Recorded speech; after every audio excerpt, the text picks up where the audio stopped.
Born to be Blue, which also happens to be the title of this Freddie Hubbard LP, a digital recording released on Pablo today, the number D2312134. There's some slightly headstrong playing on side 1, but side 2 is wholly delightful. As well as Born to be Blue, there's a jaunty performance of Clifford Brown's tune Joy Spring, and pursuing the same theme, one of Hubbard's own numbers, Up Jump Spring. At 8:20 tonight on Radio 4, there's the first of a series by Alistair Cook, in which he'll be considering the instruments of jazz, beginning with the trumpet.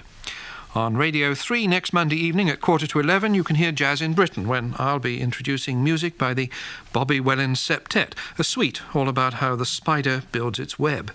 And as I said at the start of this programme, Jazz Today won't be back next Tuesday, but on the Wednesday instead, starting as usual at 6:30.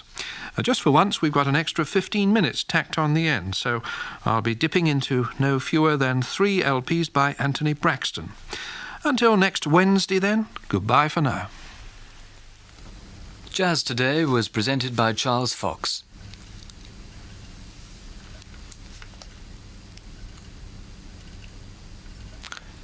BBC Radio 3, the time 7 o'clock. Our main music broadcast this evening is the opera Le Roi Artus, King Arthur, by Ernest Chausson, the opera's first broadcast in this country.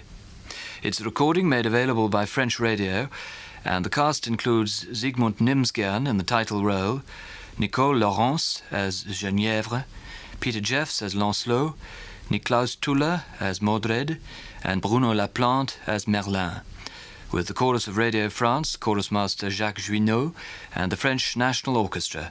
The opera is conducted by Lionel Friend.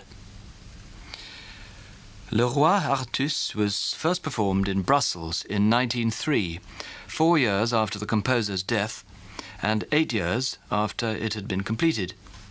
There have been occasional concert performances since then, and Act 3 was produced at the Paris Opera in 1916. But otherwise, the complete opera has remained unstaged for 79 years.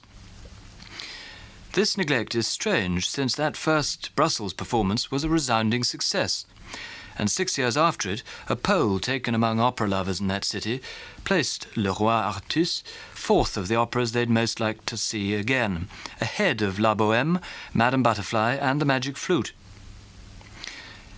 The opera has 3 acts.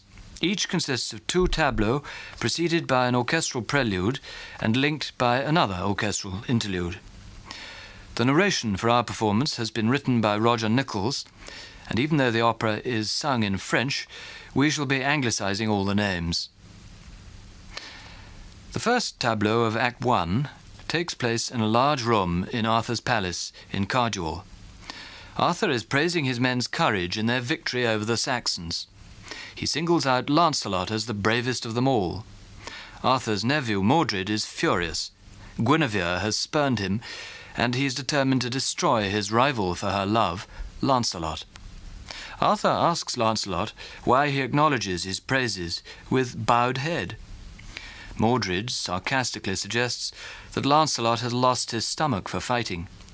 But Arthur defends him, and Guinevere presents her secret